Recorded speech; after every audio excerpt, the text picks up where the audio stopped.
तो काफ़ी इम्पोर्टेंट बातें आपने सुनी हैं अभी, मोइन सर ने अपनी स्पीच में बताई, और भी बहुत सी इम्पोर्टेंट बातें आगे के स्पीचेस में, और इनफैक्ट मुनीब सर हमारे बीच में है तो उनसे आप सुनेंगे। मैं कुछ चीज़ें अपनी एग्ज़ाम के, जो मैंने एग्ज़ाम दिया था नेट का, उसके ताल्लुक से कुछ चीज़ें रखूँगा, अपना पर्सनल एक्सपीरियंस, ताकि आप लोगों को थोड़ी सी ये एग्ज़ाम में हेल्प हो जाए उससे। देखिए, आपने बहुत मेहनत की है, 2 साल से मेहनत करते आ रहे हैं। वो स्टूडेंट्स जो 11th-12th में हैं, वो स्टूडेंट्स जिन्होंने रिपीट किया है, तो कोई 3 साल से, कुछ ऐसे बच्चे हैं जो अनफॉर्चुनेटली पिछले साल का पेपर थोड़ा टफ आया, उसकी वजह से वो और हमारे साथ है। तो 4 साल से भी कुछ बच्चे इसके लिए मेहनत कर रहे हैं। काफ़ी पढ़ाई आपने की है, काफ़ी मेहनत की है, साल भर से, 2 सालों से, 3 सालों से। तो अब आई थिंक आपको अपने आप पे कॉन्फिडेंस रखना है, भरोसा रखना है कि जितना आपने पढ़ा है, जिस तरीके से आपने क्वेश्चन सॉल्व किए हैं बहुत सारे साल भर, तो इंशाल्लाह आपको बहुत कुछ आता है और आप उसको इंशाल्लाह एग्ज़ाम में सही तरीके से करोगे। ये चीज़ें होती है, ये जो एंजाइटी वाली सिचुएशन है, या थोड़ा स्ट्रेस आता है, थोड़ा बिलीव में कमी हो जाती है, तो ये तो होता ही है हर एग्ज़ाम से पहले। एक्चुअली आपकी बॉडी अपने आप को प्रिपेयर कर रही होती है एग्ज़ाम के लिए, ऐसे आपको उसको एक्सेप्ट करना होता है इसके लिए।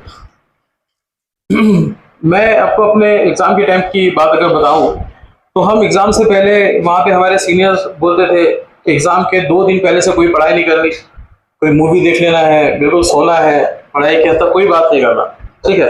लेकिन कुछ हर जो है तो पर्सन टू पर्सन वेरी होती है चीज़ें। कोई एक सीनियर ने ये भी बताया था कि मैं एग्ज़ाम देने के लिए दिल्ली मेट्रो और से बैठा था, और मेरा जो सेंटर है वो कुछ 20-25 मिनट का उसमें फासला था। तो मैंने उस 20-25 मिनट में, मैं देखा जगह नहीं थी, तो मैं मेट्रो में नीचे बैठ गया मांडी डाल के, और मैंने एक बुक थी उसको पूरा उतने में रिवाइज किया। तो ये चीज़ें होती है कि कुछ चीज़ों को अगर आप बार बार बोले भी कुछ स्टूडेंट्स को कि इसको रिवाइज नहीं करना है आपने, लेकिन ये होता है कि वो चीज़ें रह नहीं जाती है और उसको इंसान रिवाइज करता है। मेरा अलबत्ता मामला ये हुआ था कि एग्ज़ाम से पहले तक भी, इनफैक्ट एग्ज़ाम की रात में जब एग्ज़ाम था, ईद के दूसरे दिन एग्ज़ाम था हमारा नेट का, तो ऐसा लग रहा था कि कुछ बाकी है, बहुत सी चीज़ें पढ़ना बाकी है ना। जैसे बायोकेमिस्ट्री था, उसमें ऐसा लग रहा था कि उसके बहुत से कॉन्सेप्ट बाकी है। एक मॉसबार स्पेक्ट्रोस्कोपी होता है, तो ऐसा लग रहा था उसकी चीज़ें बाकी है। इनफैक्ट हमने ये किए थे कि दोस्त थे, हमने प्लान किए थे कि हम जो है तो एग्ज़ाम देने बाइक पे जाएंगे पूना, और ये चीज़ें बाकी होने की वजह से, नींद बराबर नहीं होने की वजह से, मैं उसको ये बोला कि नहीं, हम क्या करते हैं कि बाइक से नहीं बल्कि बस वगैरह टैक्सी से जाते हैं हम, ताकि कुछ चीज़ें रिवाइज कर लूँ मैं। उसने कहा नहीं, अब हो गया प्लान, मैंने बोल दिया चलो अपन बाइक से ही जाते हैं। बहरहाल हम बाइक से निकले, और बाइक से निकलने के बाद एक जगह नाश्ते के लिए हम रुके थे, कुछ अहमदनगर के आसपास, ठीक है, वहाँ पे। तो वहाँ पे भी मैंने ये किया कि मोबाइल में से कुछ चीज़ें थी मॉसबार स्पेक्ट्रोस्कोपी की, वो चीज़ें वहाँ पे देखा, और ऐसा लगा कि अब ये क्वेश्चन आ गया तो क्या होगा वगैरह, ऐसे करते हुए एग्ज़ाम सेंटर पे पहुँचे। बाद में लेकिन उससे ये समझ में आया कि इतना ज़्यादा स्ट्रेस लेने की वजह से एग्ज़ाम में आपको थोड़ा सा प्रॉब्लम होता है। जब पेपर शुरू हुआ, पेपर शुरू होने के वक्त वहाँ पे पहली गड़बड़ ये हुई कि उन्होंने कुछ सीक्वेंस चेंज कर दिए, सीक्वेंस ब्रेक हो गई, एक बच्चा एब्सेंट था और उन्होंने पेपर्स को दे दिए। अब वो थोड़ा सा वहाँ पे परेशान हो रहे हैं, गड़बड़ कर रहे हैं, लेकिन वहाँ पे हम लोगों ने ये किए कि ठीक है, हमारा टाइम वेस्ट नहीं होना चाहिए, इसलिए जब वहाँ पे किसी टीचर ने अनाउंस किया कि कोई पेपर पे कुछ लिखो मत, उस टाइम पे बच्चों ने क्या किया, पेपर पे अपना नाम वगैरह लिख दिया ऑलरेडी, ताकि अगर कुछ मैनेज करना है तो आप लोग मैनेज करो, हमको वहाँ पे आप डिस्टर्ब मत करो। तो हमने वो चीज़ें कर दिए थे वहाँ पे। और उसके बाद ये हुआ था कि इतना जो स्ट्रेस था, रात में नींद पूरी नहीं हुई, ये चीज़ें थी कि कुछ चीज़ें बाकी है, कुछ पढ़ना है, ये बाकी है, ये टॉपिक बाकी है, तो उसकी वजह से जो क्वेश्चंस हम वहाँ पे आमतौर पे जब एग्जाम के पहले बैठते थे पढ़ते हुए, तो बिल्कुल सिंपल वाला क्वेश्चन, जैसे एग्जाम्पल अगर आपको बताए कि Mn2+ का क्या सिस्टम है, डी सिस्टम है ना, कितनी सिंपल सी बात है, वो एग्जाम में जल्दी से क्लिक नहीं हो रहा था। और वहां पे इतनी सिचुएशन ऐसी बन गई थी कि ये क्या हो रहा है, मतलब माइंड काम करना बंद तो नहीं कर दिया सीधे। तो ऐसे में फिर हमने ये किया कि ठीक है, नहीं आ रहा है ना, ये छोड़ो, इसको आगे बढ़े, और जितने क्वेश्चन होते हैं उतने क्वेश्चन सॉल्व करेंगे हम। बहरहाल आगे बढ़े बढ़े और उसमें ऑर्गेनिक के कुछ क्वेश्चन आए। जब एक बार पूरा उसका राउंड हुआ तो ये देखे कि बहुत सारे क्वेश्चन सॉल्व हो गए हैं, और जब उतने क्वेश्चन सॉल्व हुए फर्स्ट राउंड में, तो उसके बाद कॉन्फिडेंस वापस आया, और फिर जो क्वेश्चंस थे थोड़े मॉडरेट वो हुए, वो होने के बाद जो डिफिकल्ट क्वेश्चंस थे वो भी सॉल्व हुए। लेकिन इसमें फिर ये हुआ था कि 112.5 मार्क्स टोटल मिले थे, और उसमें 2 मार्क्स से कुछ क्वेश्चन होते हैं, कुछ 4 मार्क के होते हैं नेट एग्जाम में। तो उसमें ये हुआ था कि कुछ 3 क्वेश्चन जो था उसमें की में हो गई थी गड़बड़, मतलब जो 37, 38, 39 था वो 38, 39 और 40 पे क्लिक हो गया था। ठीक है, तो इसका मतलब ये था कि टोटल 7.5 मार्क्स का डिफरेंस एग्जाम में आ गया था, और पिछले पेपर्स को देखते हुए ये 7.5 मार्क्स जो थे वो डिफाइन ही हो सकते थे कि रिजल्ट एक तो आएगा या नहीं आएगा। तो फिर वहां पे जब रिजल्ट आने के लिए, एग्जाम देने के बाद से रिजल्ट आने तक जो दौर था, उस दौर में सिर्फ यही सोचे कि जो चीजों के लिए परेशान हुए थे, मॉसबार स्पेक्ट्रोस्कोपी है ना, और बायोकेमिस्ट्री, वो 2 टॉपिक्स थे, उनसे क्वेश्चन आए नहीं। मॉसबार से क्वेश्चन आया नहीं, बायोकेमिस्ट्री का एक क्वेश्चन आया जो सॉल्व हो गया। लेकिन उसकी परेशानी में वो चीजें सहन पे तारी करने की वजह से जो क्वेश्चंस अच्छे से सॉल्व होने चाहिए थे वो भी 3 क्वेश्चंस जो है तो रॉन्ग हो गए थे। रॉन्ग मतलब ये कि उसका कीज जो है हमने क्या किए थे, वो कुछ की में करेक्शन हो गया था। ठीक है मतलब जिसको बोलेंगे कि बबलिंग मिस्टेक आप बोलते हैं ना, बबलिंग मिस्टेक हो गई थी।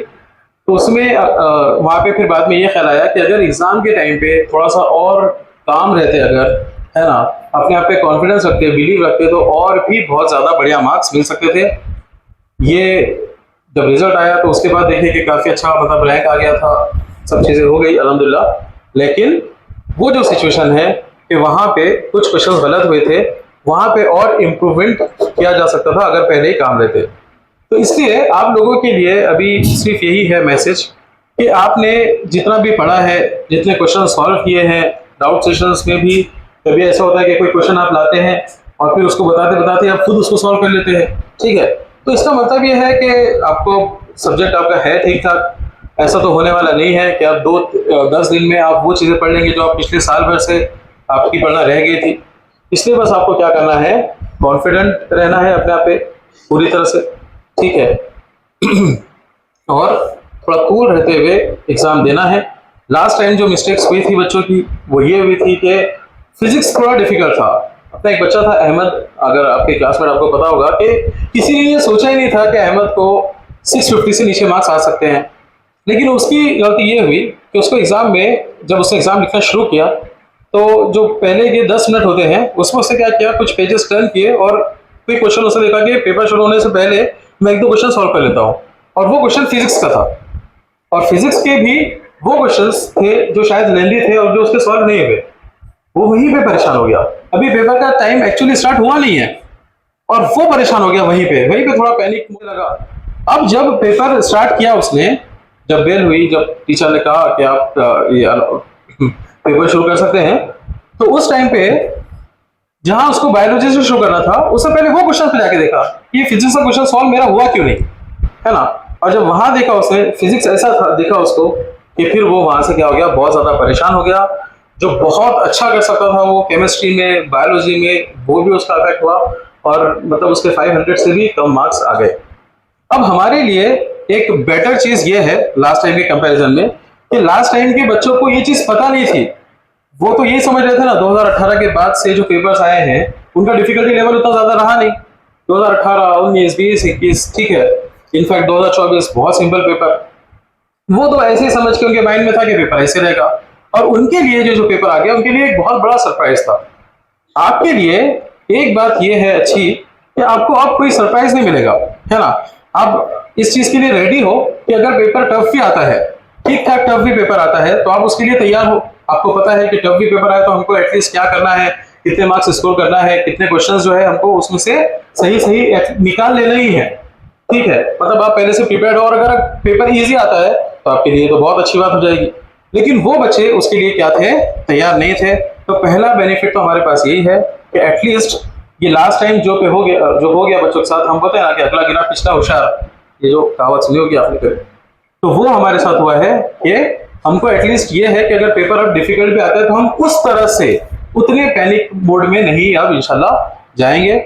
हम कोशिश आपको यही करना है ना। इससे पहले बात हुई हालांकि फिजिक्स से है, लेकिन मोदी साहब का भी ये कहना है कि पहले पेपर बायोलॉजी से स्टार्ट कीजिए। और अब आपके लिए तो ये तो खैर जनरल प्रैक्टिस आपकी हो गई है।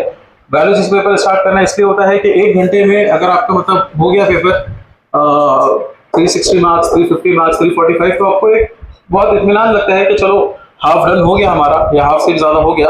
और अब आप धीरे आते हैं केमिस्ट्री पर और फिजिक्स पर भी। कुछ बच्चों को अपन ये भी बताया कि ऐसा भी मत करो, है ना, कि आपने बहुत फास्ट बायोलॉजी सॉल्व किया, उसमें फास्ट सॉल्व करने के चक्कर में कुछ गड़बड़ कर दी, 2-4 क्वेश्चन गलत हो गए।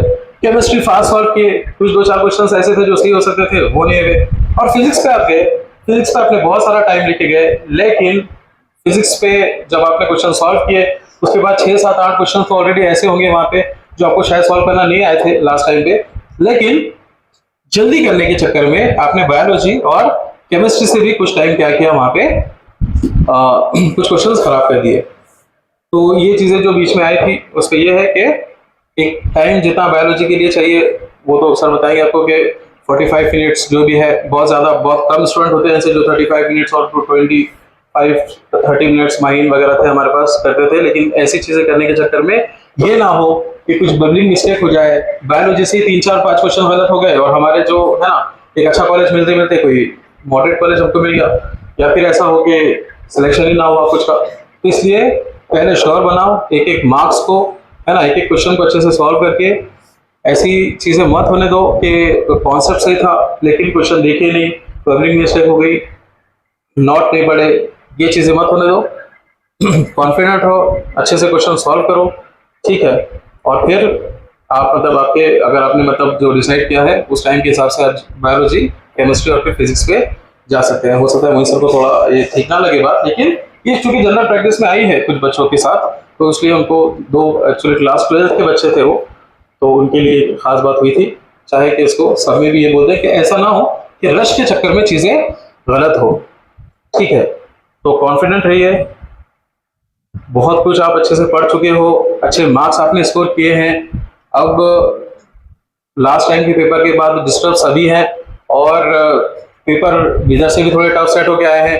इनफैक्ट हमको जब बोला गया कि पेपर थोड़े इजी बनाओ, लेकिन हम भी उसको इजी नहीं बना पाए क्योंकि इजी क्वेश्चंस देख के फिर ऐसा लगा कि ये क्वेश्चन तो फास्ट सॉल्व हो जाएंगे और ऐसे क्वेश्चन अगर फाइनल एग्जाम में नहीं आए तो फिर क्या फायदा। तो वहां पे भी वो तीनों से भी जो इजी पेपर बनाने थे वो भी थोड़े से मॉडरेट और डिफिकल्ट लेवल के ही बन गए। तो इसका मतलब ये है कि हर इंस्टीट्यूट अभी ये कर रहा है कि थोड़ा सा टफ पेपर्स ले रहा है ताकि आप फाइनल एग्जाम के लिए अच्छे से तैयार रहें। ऐसे में अगर आपको 2023-24 वाला पेपर मिल गया तो वेल एंड गुड, है ना। इससे पहले भी जो मोदी सर की स्पीच में ऑलरेडी बात आ गई है ये कि क्रिकेट में भी ऐसे होता है कि आप अगर है ना मतलब 300 का टारगेट लेके चलते हैं कि मुझे 300 रन स्कोर करने हैं 50 ओवर्स में, ठीक है। तो लेकिन वहां पे आपको देखना होता है कि पिच कैसा बिहेव कर रही है। अगर पिच बहुत डिफिकल्ट है तो कोचेस की तरफ से इंस्ट्रक्शन आते हैं कि अब जो है तो 300 के चक्कर में अगर आप जाएंगे ना तो आप 150 भी नहीं बना पाएंगे। तो पिच अगर बहुत मुश्किल बिहेव कर रही है तो आप 250 यहाँ पे सफिशिएंट हो जाएगा, है ना। या फिर अगर पिच बहुत इजी खेल रही है तो इसका मतलब क्या होता है वहां पे कि 300 तो हमने सोचा था हम 300 बनाएंगे, लेकिन 300 भी सफिशिएंट नहीं होने वाला है। आपको 350 या जितने मैक्सिमम बन सकते उतने वहां पे रन बनाने होते हैं। क्रिकेट की बात होगी तो शायद बोर तो नहीं हो रहा थोड़ा सा, हाँ। तो यहाँ पे भी लेकिन ये करना है कि आईपीएल चल रहा है तो थोड़ा सा करंट सोचे थे उसमें। बहरहाल यहाँ पे भी आपको करना ये है कि 600 जो टारगेट हम लेके चलते हैं। अगर पेपर बहुत ज्यादा टफ है तो फिर बहुत ज्यादा पैनिक नहीं होने की जगह पे जितने मैक्सिमम क्वेश्चंस आप उसमें से एक्सट्रैक्ट करके निकाल सकते हैं, सही सॉल्व कर सकते हैं, उतने क्वेश्चन सॉल्व कीजिए। 530, 540, 550 तक जाने की कोशिश कीजिए, है ना। और अगर बाई चांस पेपर थोड़ा इजी आता है तो फिर क्या करना है कि 600 के ऊपर जितना सॉल्व, ऑब्वियसली अगर पेपर इजी आता है तो आपको उसको मतलब ज्यादा क्वेश्चंस आपके सॉल्व हो जाएंगे, केयरफुली रहते हुए आप उसको सॉल्व कर सकते हैं, ठीक है। तो बेस्ट ऑफ लक।